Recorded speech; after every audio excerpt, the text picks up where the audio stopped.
Alors, je suis Clapopo, panafricaniste militant depuis plus de 20 ans, conférencier spécialiste du panafricanisme, et j'ai commis quelques ouvrages dont je voudrais vous parler rapidement.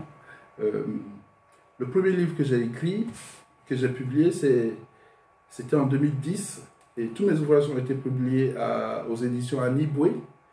En 2010, j'ai publié Histoire des traites négrières, critique afrocentrée d'une négrophobie académique.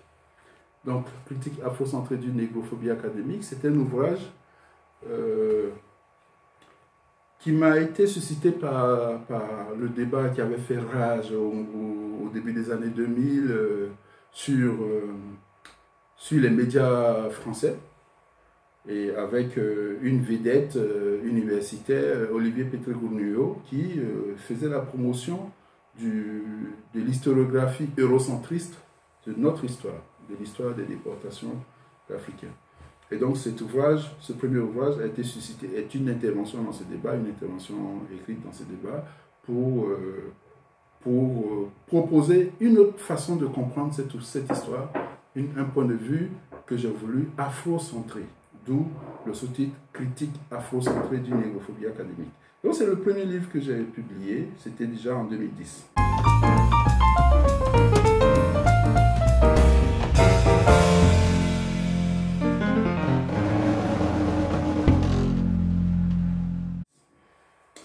Le deuxième est intitulé Yovoda et panafricanisme.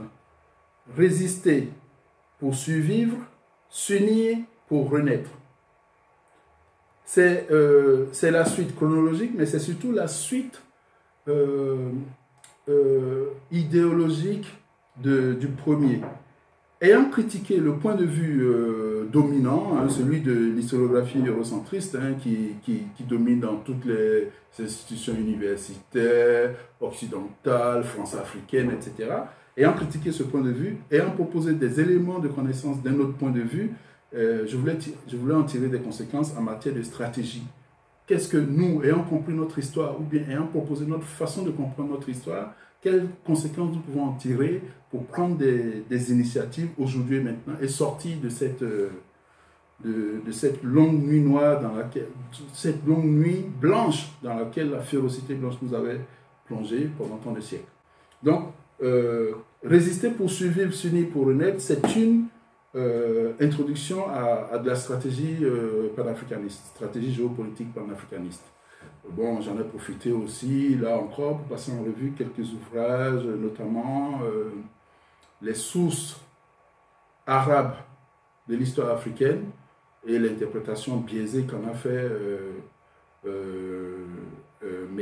Claude Meyassou, qui passe pour être l'immense spécialiste de l'esclavage en Afrique ancestrale.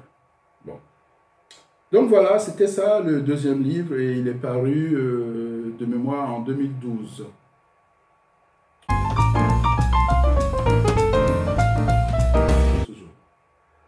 Le troisième, alors c'est une idée que nous avons envisagée avec l'éditeur, donc la création d'une collection Faoundie à Aniboué avec le doyen Kassi.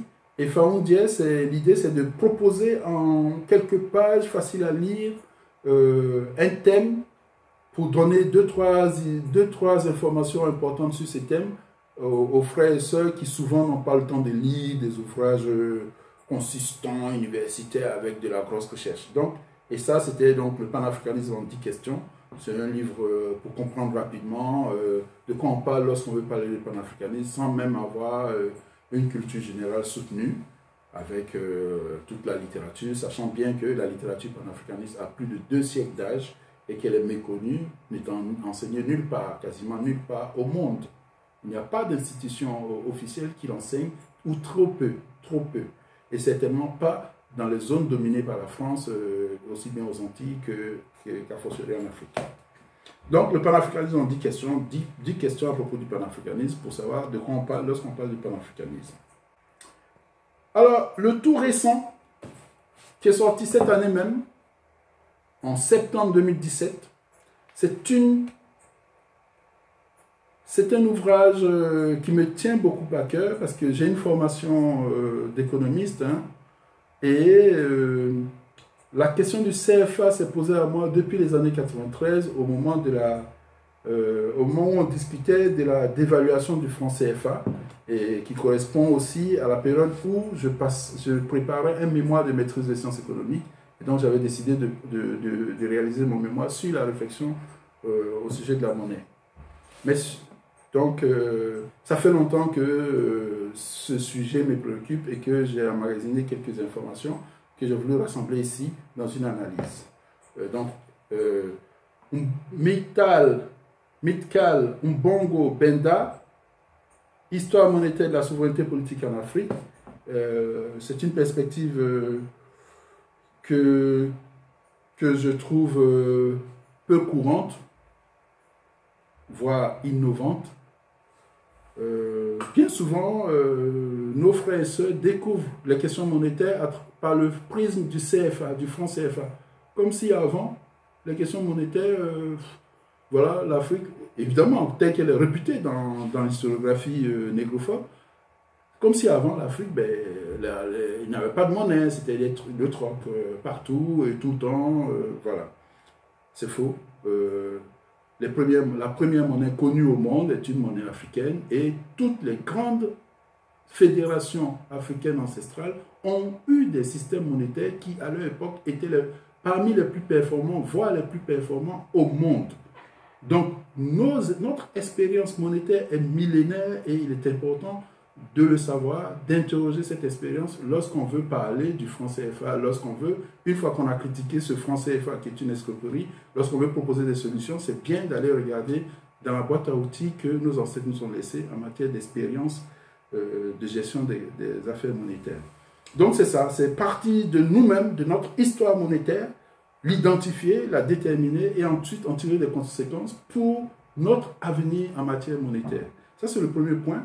Le deuxième point, c'est poser le problème de la monnaie là où il se pose véritablement, non pas en économie, mais en politique. Si la monnaie est un attribut de la souveraineté politique, alors la monnaie est une affaire politique. Or, si vous étudiez, moi j'ai fait un 2A, je suis titulaire d'un 2A de sciences politiques, donc toutes mes études de sciences politiques en France, j'ai jamais vu qu'on parle de monnaie en sciences politiques. Eh bien, la monnaie est une exclusivité de la science économique, alors que partout, on nous raconte que la monnaie est un attribut de la souveraineté politique. Le pouvoir de battre monnaie est un attribut de la souveraineté politique. Comment se fait-il que la science qui s'occupe de politique ne parle pas d'une chose aussi cruciale en politique que la monnaie? C'est ce que je voulais, c'est cette entourloupe épistémologique que je voulais relever et dire pourquoi cette science se détourne de la monnaie et couillonne les citoyens qui ont des monnaies, des signes monétaires tous les jours, pratiquent des signes monétaires tous les jours, mais ont une méconnaissance abyssale de ces signes qu'ils détiennent. Précisément, ce secret est gardé pour privilégier ceux qui maîtrisent les phénomènes monétaires et qui en tirent un pouvoir hypertrophique. Voilà donc ce premier livre en quoi il consiste, c'est replacer la question du CFA dans son contexte général des problèmes monétaires en Afrique et bien entendu dans le monde.